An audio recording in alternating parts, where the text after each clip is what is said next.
Full Moon sale ಬೆಳಗ್ಗೆ 9 ಗಂಟೆಯಿಂದ ರಾತ್ರಿ 12 ಗಂಟೆವರೆಗೆ ಆಗಸ್ಟ್ 28 ಒಂದು ದಿನಕ್ಕೆ ಮಾತ್ರ. ಮತ್ತಷ್ಟು ಮಾಹಿತಿ ನಮ್ಮ ಪ್ರತಿನಿಧಿ ಸಂತೋಷ್ ಪಟೇಲ್ ಇರ್ತಾರೆ. ಸಂತೋಷ್, ಈಗ ಪ್ರದೋಷ್ ಅಧಿಕೃತವಾಗಿ ಮಾಫಿ ಸಾಕ್ಷಿ, ಉಳಿದ ಆರೋಪಿಗಳ ಎದೆಯಲ್ಲಿ ಡವ ಜೋರಾಗುತ್ತೆ. ಏನೆಲ್ಲ ಆಗಬಹುದು ಮುಂದೆ? ದಶರಥ್, ಈಗಾಗಲೇ ರೇಣುಕಾಸ್ವಾಮಿ ಕೊಲೆ ಪ್ರಕರಣದ 14ನೇ ಆರೋಪಿಯಾಗಿರುವಂತ ಪ್ರದೋಷ್ ಹಾಕಿರುವಂತ ಅರ್ಜಿ ಏನಿದೆ, ಈ ಅರ್ಜಿಯನ್ನ ಷರತ್ತುಬದ್ಧವಾಗಿ ನ್ಯಾಯಾಲಯ ಈಗಾಗಲೇ ಮಾಫಿ ಸಾಕ್ಷಿಯಾಗಿ ಅದನ್ನ ಅಂಗೀಕಾರವನ್ನು ಮಾಡಿರುವಂತದ್ದು.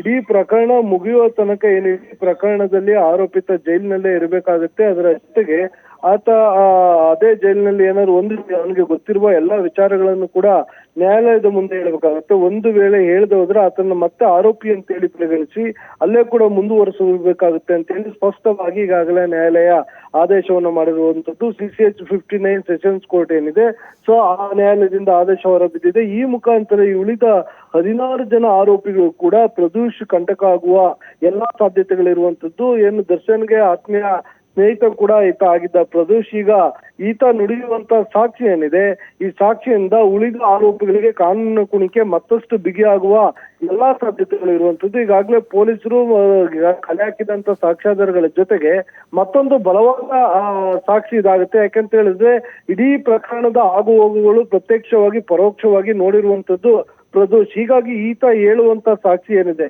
ಕೇವಲ ಈತನ ಪಾತ್ರ ಮಾತ್ರ ಇಲ್ಲ, ನಾನು ಇಡೀ ಹತ್ಯೆ ಪ್ರಕರಣದಲ್ಲಿ ನನ್ನ ಪಾತ್ರ ಅಷ್ಟೇ, ಮತ್ತೇನು ನನಗೆ ಗೊತ್ತಿಲ್ಲ ಅಂತ ಹೇಳುವಾಗಿಲ್ಲ. ಉಳಿದ 16 ಜನ ಆರೋಪಿಗಳ ಪಾತ್ರ ಏನಿದೆ, ಏನೇನ್ ಮಾಡಿದ್ದಾರೆ ಅಂತೇಳಿ ಎಲ್ಲಾ ಮಾಹಿತಿಗಳನ್ನು ಕೂಡ ನ್ಯಾಯಾಲಯದ ಮುಂದೆ ಆತ ಸ್ಟೇಟ್ಮೆಂಟ್ ಅನ್ನು ಕೊಡಬೇಕಾಗತ್ತೆ. ಈ ಷರತ್ತಿನ ಮೇರೆಗೆ ಈಗಾಗಲೇ ಈತ ಹಾಕಿದಂತ ಅಪ್ರೂವರ್ ಅರ್ಜಿ ಏನಿತ್ತು, ಅರ್ಜಿಯನ್ನ ನ್ಯಾಯಾಲಯ ಅಂಗೀಕರಿಸಿರುವಂತದ್ದು.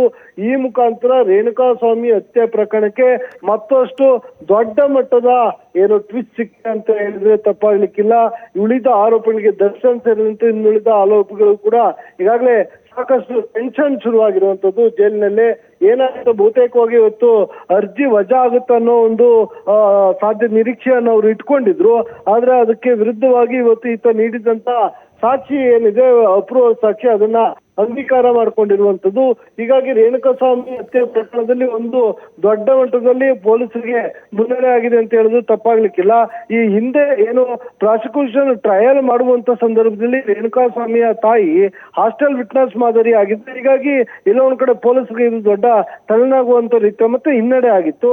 ಆದ್ರೆ ಇದೀಗ 14ನೇ ಆರೋಪಿಯಾಗಿ ಅಪ್ರೂವರ್ ಆಗಿರೋದನ್ನ ಇದನ್ನ ಕೋರ್ಟ್ ಕೂಡ ಕಾನೂನು ಅಡಿಯಲ್ಲಿ ಅಂಗೀಕಾರ ಮಾಡಿರುವಂತದ್ದು. ಈಗಾಗಲೇ ಈತನ ಹಿನ್ನೆಲೆ ಏನಿತ್ತು, ಕ್ರಿಮಿನಲ್ ಬ್ಯಾಕ್ ಗ್ರೌಂಡ್ ಇತ್ತ, ಬೇರೆ ಯಾವ್ದಾದ್ರು ಪ್ರಕರಣಗಳು ಈತನ ಮೇಲೆ ದಾಖಲಾಗಿದ್ವಾ, ಬೇರೆ ಪ್ರಕರಣದಲ್ಲಿ ಈತ ಏನಾದ್ರು ಭಾಗಿಯಾಗಿದ್ನ, ಇದಷ್ಟೇ ಅಲ್ಲದೆ ಜೈಲಿನಲ್ಲಿ ಇಷ್ಟು ದಿನ ಇದ್ದಂತ ಸಮಯದಲ್ಲಿ ಈತನ ನಡವಳಿಕೆಗಳು ಹೇಗಿತ್ತು ಅನ್ನೋ ಎಲ್ಲಾ ವರದಿಯನ್ನು ತೆಗೆದುಕೊಂಡು ಅದರ ಜೊತೆಗೆ ಕಾನೂನು ಅಡಿಯಲ್ಲಿ ಅಪ್ರೂವರ್ ಆಗ್ಲಿಕ್ಕೆ ಯಾವ ಆದ್ಯತೆಗಳು ಇದೆ ಅನ್ನೋದನ್ನು ಕೂಡ ಗಮನಿಸಿ ಗ್ರೌಂಡ್ಸ್ ಗಳ ಮುಖಾಂತರ ಈತ ಹಾಕಿದ್ದಂತ ಅರ್ಜಿಯನ್ನ ಈಗಾಗಲೇ ನ್ಯಾಯಮೂರ್ತಿಗಳಾದ ಸುಜಾತ ಎಂ ಸಾಮ್ರಾಣಿ ಅವರು ಅಂಗೀಕರಿಸಿರುವಂತದ್ದು 59ನೇ ಸೆಷನ್ಸ್ ಕೋರ್ಟ್ ನಲ್ಲಿ.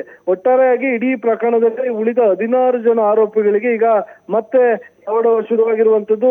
ಕಾನೂನು ಸಂಕಷ್ಟದಲ್ಲಿ ಬಹುತೇಕ ಎಲ್ಲರೂ ಕೂಡ ಸಿಲುಕ್ತಾರೆ ಅಂತ ಹೇಳಿದ್ರು ಕೂಡ ತಪ್ಪಾಗ್ಲಿಕ್ಕಿಲ್ಲ ದಶರಥ್.